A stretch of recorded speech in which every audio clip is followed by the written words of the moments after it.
ఏసే పరిష్కారము అనుదిన Bible television కార్యక్రమం ప్రేక్షకులందరికీ యేసుక్రీస్తు వారి మహిమగల నామమున వందనాలు. ప్రభువునందు ప్రియ దేవుని బిడ్డలారా, నేటి దినము బ్రదర్ కారుపాటి శ్యామ్ సాగర్ గారి ద్వారా వచన ధ్యానములను ప్రకటన గ్రంథము నుండి ధ్యానం చేసుకుందాము. మీరందరూ బైబుల్తోనూ నోట్బుక్తోనూ సిద్ధపడి ఉంటే బ్రదర్ కారుపాటి శ్యామ్ సాగర్ గారు ప్రార్థన చేసి ఈ దినపు వాక్య పరిచర్య చేస్తారు. ప్రభువునందు ప్రియమైన దేవుని బిడ్డలారా, ఈ రాత్రికాలపు వాక్య భాగం కొరకు సహకారాన్ని అందిస్తున్న కుటుంబం అమీనాపేట వాస్తవ్యులు, కీర్తిశేషులు లేట్ మేడిబోయిన భీమయ్య గారి సతీమణి శశిరేఖ గారు మరియు వారి కుటుంబ సభ్యులు మేడిబోయిన సుబ్బారావు గారు, వెంకయ్యమ్మ గారు, మేకల రాఘవమ్మ సుబ్బారావు గారు సహకారాన్ని అందిస్తూ ఉన్నారు. ఏసే పరిష్కారంలో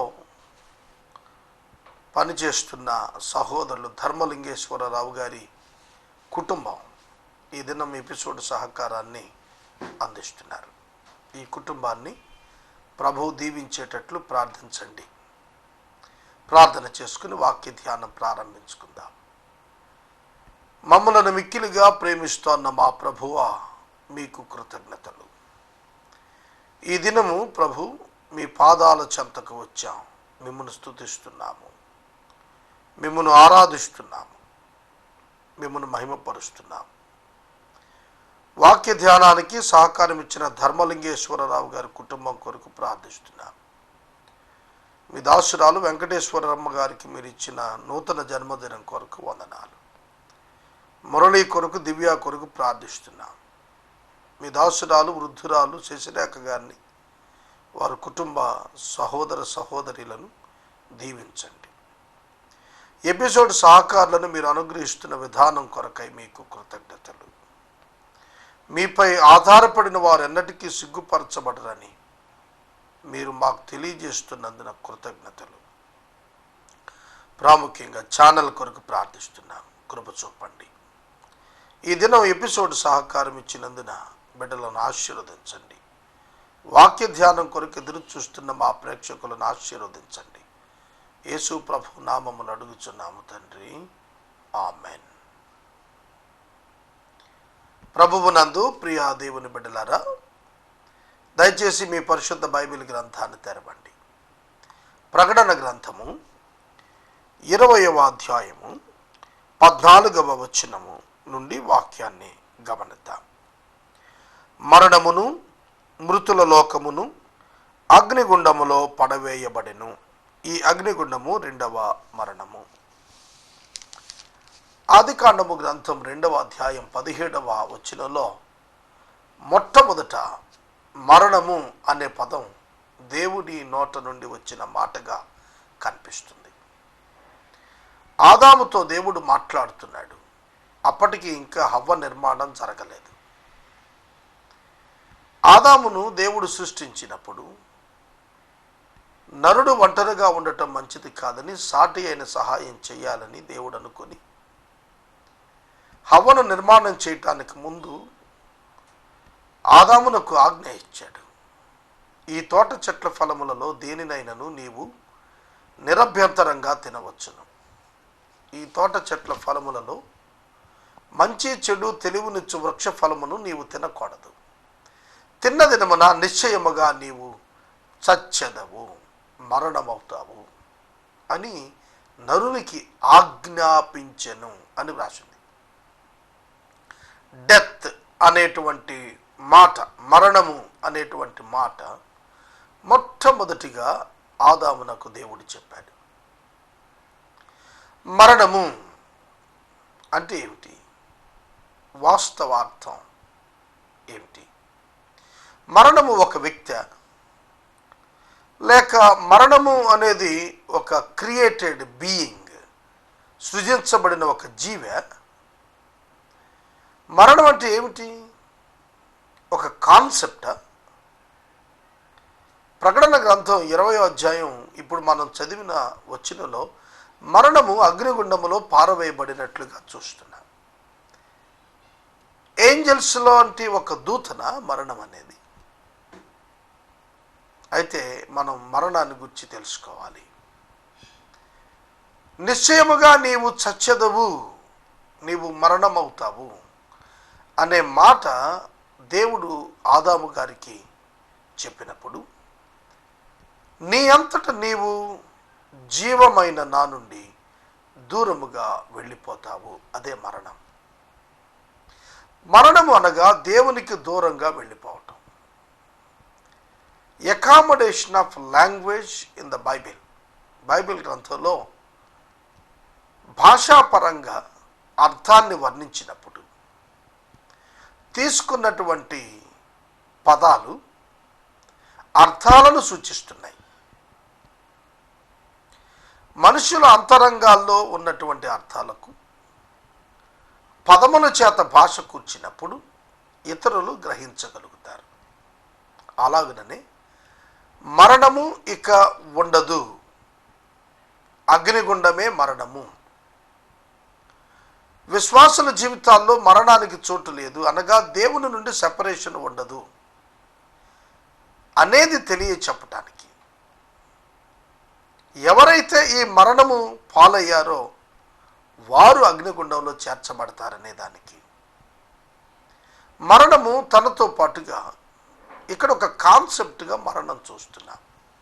మరణము అనే పదం వాడినప్పుడు యోహాను గారు యేసు క్రీస్తును అంగీకరించని వారు, దేవుని పట్ల విశ్వాసం కనపరచని వారు, దేవుని ఆజ్ఞ చొప్పున ప్రభువును అంగీకరించిన వారు అగ్నిగంధకంలోకి వెళ్ళిపోతారని. They were separated from God. వారు దేవుని నుండి దూరం చేయబడుతున్నారు. శాశ్వత ఎడబాటు.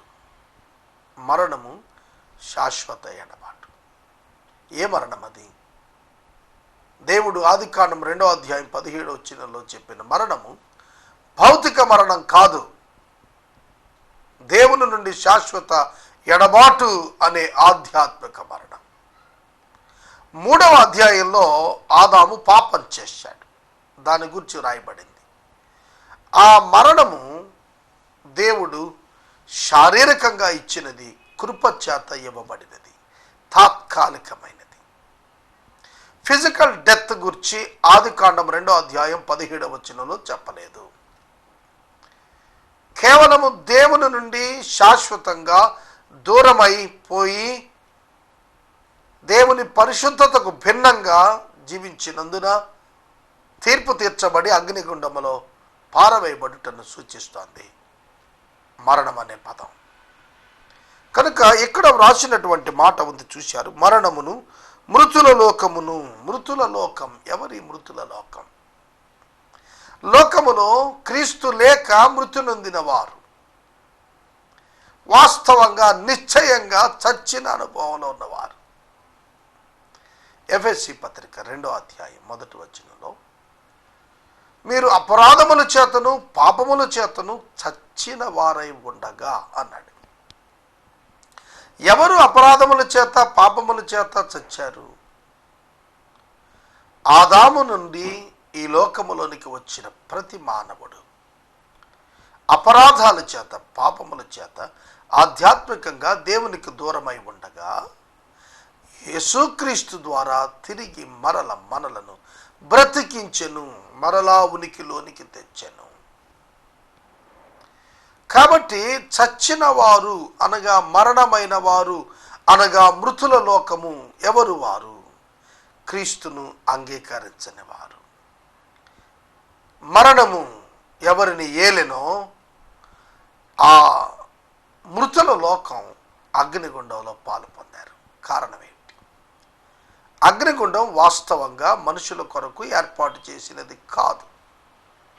అపవాదికిని వాని దూతలకును నియమించబడింది అగ్నిగుండం. అయితే మానవులు రక్షించబడటానికి దేవుడు అవకాశం ఇవ్వగా మానవులు దేవుని అంగీకరించకపోయిన కారణంగా, ఆయన పంపిన క్రీస్తును విశ్వసింపకపోయిన కారణంగా మానవులు అపవాదికి నియమించబడిన అగ్నిగుండంలో అపవాదితో పాటుగా పాపులైన వారు పాలు పొందాల్సిన పరిస్థితి ఉన్నది అని వాక్యం జ్ఞాపకం చేస్తోంది. ప్రియ సోదరుడా, సోదరి, ఈ రాత్రి నేను మనవి చేస్తున్నాను, నరకం నీ కొరకు డిజైన్ చేసింది కాదు. సాతాను కొరకు, అతని ఫాలెన్ ఏంజల్స్ కొరకు డిజైన్ చేయబడింది. దేవుని తీర్పు వారి కొరకే, మనుషుల కొరకు కాదు. మనుషులు రక్షించబడటం కొరకు దేవుడు ఒక అద్భుతమైన క్రియ చేశాడు. అదేమిటనగా తానే స్వయంగా నరుడిగా వచ్చాడు. శరీరమునందు సంపూర్ణముగా దైవత్వం నివసించేటట్లు యేసుక్రీస్తుగా ప్రత్యక్షమయ్యాడు. యేసుక్రీస్తు ప్రభువే శరీరధారి అయిన దేవుని వాక్యం. ఆయనే దేవుడు. కావున యేసుక్రీస్తు నందు విశ్వాసం ఉంచిన వారు ఈ మరణము నుండి తప్పించుకుంటారు. దేవునితో ఎడబాటు ఇక క్రీస్తు నందున్న వానికి ఉండదు. పాపము వలన వచ్చు శిక్ష అనుభవించవలసిన పని ఏ మానవునికి లేదు. ఎందుకంటే యేసు దానిని అనుభవించాడు. ఇక నరకానికి ఎందుకు వెళ్తారు మనుషులంటే యేసును అంగీకరించకపోవటం వలన. ఈ రాత్రి నేను మనవి చేస్తున్నాను, మరణమును మృతుల లోకమును అగ్నిగుండములో పడవేయబడెను. నీ జీవితం ఎట్లా ఉంది? యేసు ప్రభువును నీవు రక్షకునిగా అంగీకరించావా? ఒక సహోదరుడు నాతో ఈ మధ్యాహ్నం మాట్లాడుతూ అన్నాడు, చిన్ని వయసులో నేను ఎరుగకున్నప్పుడే నా తల్లిదండ్రులు నాకు బాప్తిస్మం ఇచ్చారు. ఆ తరువాత నేను చర్చికి వెళ్తున్నాను, ఇంకా నేను ఎందుకు నరకానికి వెళ్తాను అని అడిగాడు. ఒక మనిషి యేసుక్రీస్తును వ్యక్తిగతంగా రక్షకునిగా అంగీకరించకపోతే ఆ వ్యక్తి నరకానికి వెళ్తాడు. ఆ వ్యక్తి చిన్నప్పుడు బాప్తిస్మం తీసుకున్నాడా లేక ఎరుగక బాప్తిస్మం తీసుకున్నాడా ఇవన్నీ కాదు. నీటి బాప్తిస్మము మానవులను రక్షించలేదు. యేసుక్రీస్తు ప్రభువున యొక్క మరణము పునరుత్థానములలో విశ్వాసము చేత భాగస్థులైన వారే రక్షించబడతారు. ఇది వాస్తవం. మతపరమైన క్రైస్తవ్యంలో పుట్టినంత మాత్రాన పరలోకానికి వారసులు కాలేరు. మంచి క్రియలు చేస్తున్నామని చెప్పుకున్నంత మాత్రాన పరలోకానికి వారసులు కాలేరు. విశ్వాసము, నీతి, విశ్వాస సంబంధమైన నీతి అవసరం. సోదరుడా, సోదరి, ఈ రాత్రి ఒకవేళ నీవింకా మారు మనసు పొందలేదేమో, బాప్తిస్మము తీసుకొనకుండా ఉన్నావేమో, యేసును స్వరక్షకునిగా అంగీకరించకుండా నీవు ఉన్నావేమో, ఇది అనుకూల సమయం. ఇది రక్షణ దినం. ఒకవేళ చనిపోయిన తరువాత మాకు మరొక అవకాశం ఉంది అని ఎవరైనా అనుకుంటే కూడాను అది వాక్యానుకూలం కాదు. మాకు మరొక అవకాశం ఉంటుంది బాప్తిస్మం తీసుకోవటానికి, ఒకవేళ మేము రక్షించబడటానికి అని అనుకుంటే అది లేఖనానుకూలం కాదు. మనుషులు ఒక్కసారే మృతి పొందుతారు, తరువాత తీర్పు ఉంటుందని హెబ్రీ పత్రిక 9వ అధ్యాయం 27వ వచనంలో పౌలు గారు చాలా తేటగా రాశాడు. మన జీవితంలో మనం గుర్తెరుగుదాం. అగ్నిగుండము నుండి తప్పించుకునే అవకాశం భూమి మీద నీవు ప్రాణముతో ఉండగా యేసును అంగీకరించినప్పుడే, ఇంక వేరొక విధానం లేదు. కనుక మోసపోవద్దు. ఏమండి, భూమి మీద 70-80 ఏళ్ళు బ్రతికిన వాడు ఇక్కడ అంగీకరించిన వాడు పాతాళంలో ఎవరో వెళ్ళి ఒక్కసారి వాక్యం చెబితే మారిపోతాడు అని అనుకుంటారా? భూమి మీద కొన్ని వేల సార్లు ఇవ్వబడిన అవకాశాన్ని వినియోగించుకుని వాడు 7 ఏళ్ల శ్రమల కాలం గూర్చిన వివరాలు నేను చెబుతున్నప్పుడు మీకు శ్రమలు పొందుతున్న అవిశ్వాసులు దేవుని దూషించారని చెప్పాను, గుర్తుందా? అవును, శ్రమలను పొందుతున్నటువంటి అవిశ్వాసులు దేవుని యొద్దకు తిరగరు, వారు దేవుని దూషించారు. భూమి మీద శ్రమల్లోనే అవిశ్వాసులు, విశ్వసించిన వారు, యేసును అంగీకరించిన వారు దేవుని దూషిస్తే పాతాళంలోకి వెళ్ళిన తర్వాత దేవుని మహిమపరుస్తారా? మార్పు పొందే అవకాశం ఉంటుందా? పాతాళము నిన్ను స్తుతించదు, మృతులు నిన్ను స్తుతించరు అని ఖరాఖండిగా యెషయా గ్రంథంలో హిజ్కియా రాస్తున్నాడు కదా. మరెందుకు ప్రజలు మోసపోతున్నారు ఈ దినాన? ప్రజలారా మోసపోవద్దు. దేవుడు వెక్కిరించబడడు. మరొక అవకాశం మరణించిన తర్వాత నాకుంటుంది అనే భావం అబద్ధం. దానిని నమ్మవద్దని వాక్యం తెలియచేస్తోంది. ప్రియమైన దేవుని బిడ్డలారా, తదుపరి చివరి వచనం, ఎవని పేరైనను జీవగ్రంథమందు వ్రాయబడినట్టు కనబడని ఎడల. జీవగ్రంథంలో రక్షించబడిన వారి పేర్లు మాత్రమే వ్రాస్తారు అనేటువంటి అభిప్రాయం చాలా మందికి ఉంది. జీవగ్రంథములో పుట్టిన ప్రతి ఒక్క వ్యక్తి యొక్క పేరు వ్రాయబడుతుంది. అతడు ప్రభువును అంగీకరించకుండా చనిపోతే తొలగించబడుతుంది. ప్రభువును అంగీకరించిన వారి పేర్లు నిలిచుంటాయి, అంగీకరించని వారి పేర్లు తీసివేయబడతాయి. జీవగ్రంథములో వ్రాయబడినట్టు కనబడని ఎడల, రాయబడినట్టు కనబడని ఎడల అంటే వ్రాయబడింది కనబడకపోతే, అది లేని ఎడల, తొలగించబడిన ఎడల అట్టివారు అగ్నిగుండములో పడవేయబడతారు. సోదరుడా, సోదరి, నేను గత దినం కూడా చెప్పాను, గ్రంథాలు అవసరం లేదు దేవునికి. భాషాపరంగా మనుషులకు అర్థం కావటానికి రాస్తున్నాడు. ఇప్పుడు రిటర్న్గా పాంప్లెట్స్ అక్కర్లేదు, పేపర్ పాంప్లెట్స్ అక్కర్లేదు, పేపర్తో చేసిన పుస్తకాలు అక్కర్లేదు. మనం ఒకప్పుడు బడికి వెళ్ళాలి అంటే ఎన్నో పుస్తకాలు మోసుకొని వెళ్ళేవాళ్ళం. ఇప్పుడు కూడా కొద్ది కాలం 1-2 సంవత్సరాల క్రితం కూడా మూటలు మోస్తున్నారు ఇప్పుడు పిల్లలు. రానున్నటువంటి సంవత్సరాల్లో టెక్నో స్కూల్స్ వస్తున్నాయి. వారు ఒక ల్యాప్టాప్ కంప్యూటర్ భుజాన తగిలించుకొని పోతారు. దానిలో అంత స్టోర్ అయిపోతుంది. స్క్రిప్ట్ అక్కర్లేదు, ప్రింటెడ్ స్క్రిప్ట్ అక్కర్లేదు వారికి. ఇక్కడ జీవగ్రంథం అన్నప్పుడు ఒక రిటర్న్ ఫామ్లో ఉన్న ఒక బుక్ అవసరం లేదు. కంప్యూటర్లో కూడా మనకు అర్థం కావడానికి పేజెస్ అని పెట్టుకుంటాం, ఇంగ్లీష్లో ఫైల్స్ అంటాం, పేజెస్ అని పెట్టుకుంటూ ఉంటాం. అకామిడేషన్ కోసం లాంగ్వేజ్లో అర్థం చేసుకోవటానికి ఒక పేజ్ క్రియేట్ చేసుకుంటున్నాం, ఒక ఫైల్ క్రియేట్ చేసుకుంటున్నాం అంటున్నారు. మనకు అర్థమయ్యే దానితో అర్థం కాని దాన్ని అర్థం చేసుకోవటానికి ప్రయత్నం చేస్తాం. అదే భాషలో ఉండేటువంటి మర్మం. కనుక ఇక్కడ చెబుతున్నాడు, ఎవరి పేరు జీవగ్రంథం ముందు వ్రాసినట్లు కనబడటం లేదు, అనగా ఎవరు యేసును అంగీకరించలేదో, ఎవరు దేవుని యొక్క వాక్యమును నమ్మలేదో, ఎవరు విశ్వాసముంచలేదో అట్టి వారు అగ్నిగుండములో పడవేయబడుతున్నారు. అగ్నిగుండములో పడవేయబడుతున్నారు. సోదరుడా, సోదరి, అగ్నిగుండము అంటే ఏమిటి? పాతాళము వేరు, అగ్నిగుండం వేరు. పాతాళము తీర్పు జరుగు వరకు కావలి స్థలం మాత్రమే. ఇట్స్ లైక్ మనం అరెస్ట్ చేసిన వెంటనే ప్రజలను పెట్టే రిమాండ్ ప్లేస్ వంటిది. It's not like jail, it's only remand place.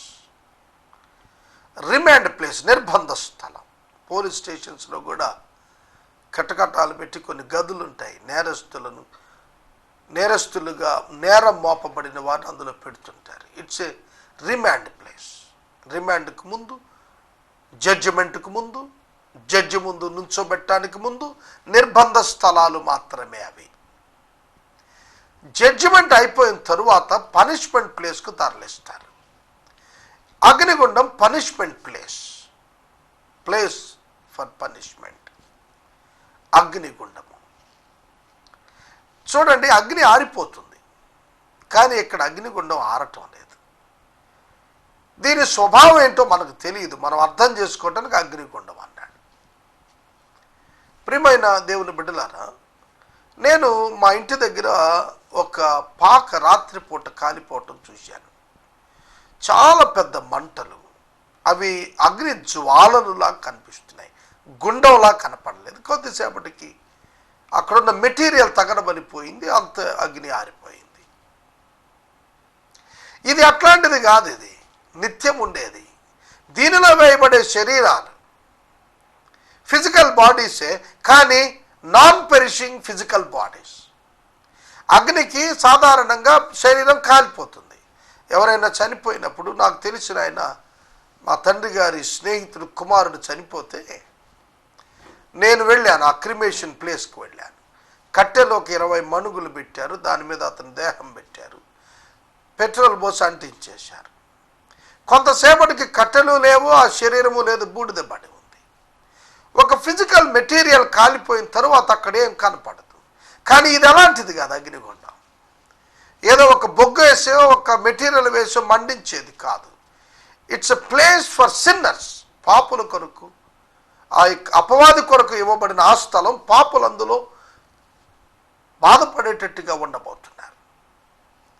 సోదరుడా, సోదరి, అగ్నిగుండం నిడివి ఎంతకాలం ఉంటుంది? ఇది ఎన్ని కోట్ల సంవత్సరాలు అర్థం కాదు. సూర్యుడు ఉండడు మీరు సమయం లెక్కించడానికి. ఎంతకాలం? Eternal future. మనం అనుకునే టైం టేబుల్ని బట్టి, మనం అనుకునే క్యాలెండర్ని బట్టి ఉండేది కాదు. నిత్యము అగ్నిగుండమే, నిత్యము అగ్నిగుండమే. మాత్మునందరు అందులోనే ఉంటారు, విడుదల లేదు.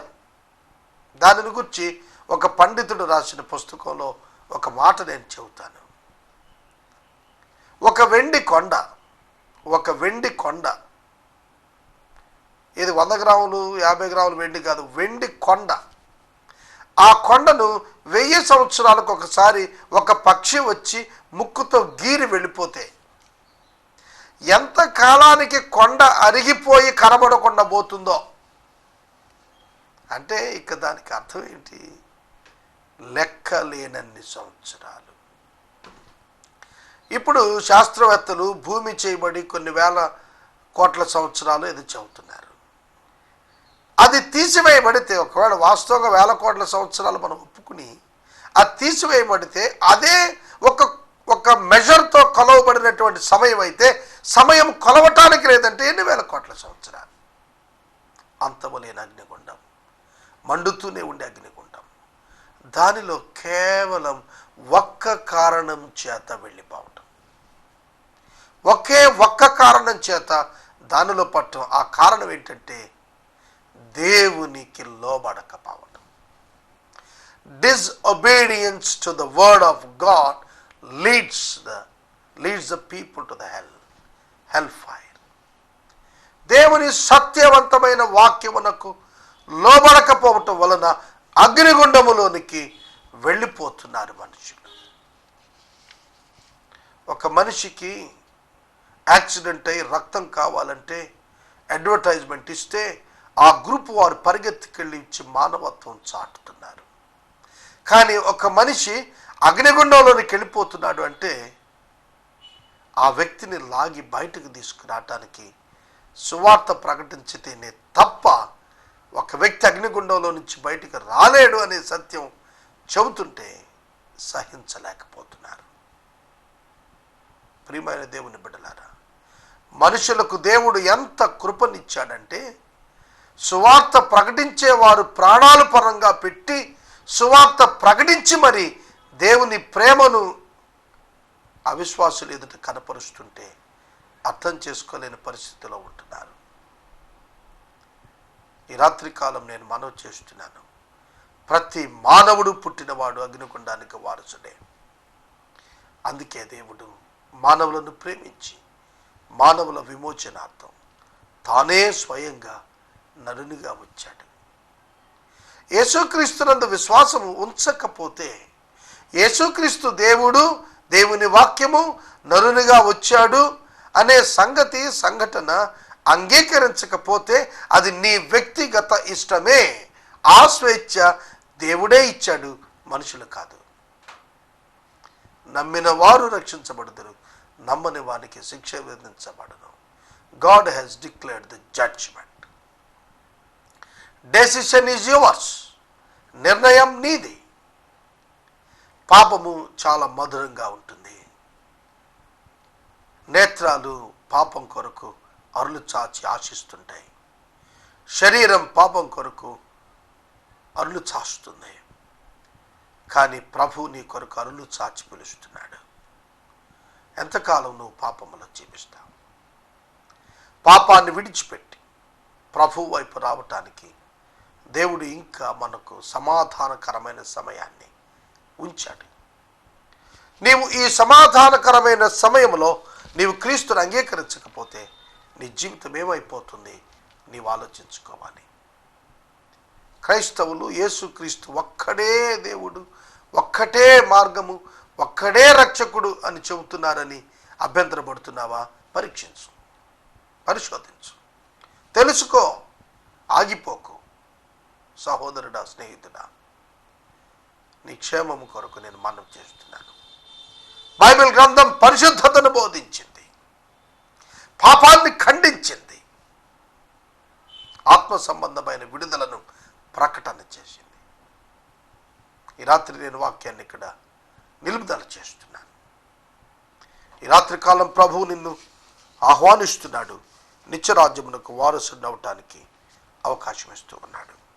ఈ రాత్రికాలం వాక్య భాగమునకు అమీనాపేట వాస్తవ్యులు, కీర్తిశేషులు మేడుబోయిన భీమయ్య గారి సతీమణి శశిరేఖ గారు మరియు వారి కుటుంబ సభ్యులు మేడుబోయిన సుబ్బారావు, వెంకయ్యమ్మ, మేకల రాఘవమ్మ, సుబ్బారావు గారు సహకారం ఇస్తున్నారు. దేవుడు ఈ కుటుంబాన్ని దీవించును గాక.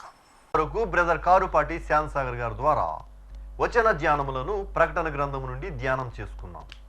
ఈ కార్యక్రమం ద్వారా మీరు పొందుకొనుచున్న ఆత్మీయ మేలులు ఒక ఉత్తరం ద్వారా మాకు తెలియచేయండి. మీ ప్రార్థనా మనవులు మాకు తెలియచేస్తే ఏసే పరిష్కారం కార్యాలయంలో ఏర్పాటు చేసిన ప్రత్యేక ప్రార్థనా శిబిరంలో మీ కొరకు ప్రార్థిస్తాం.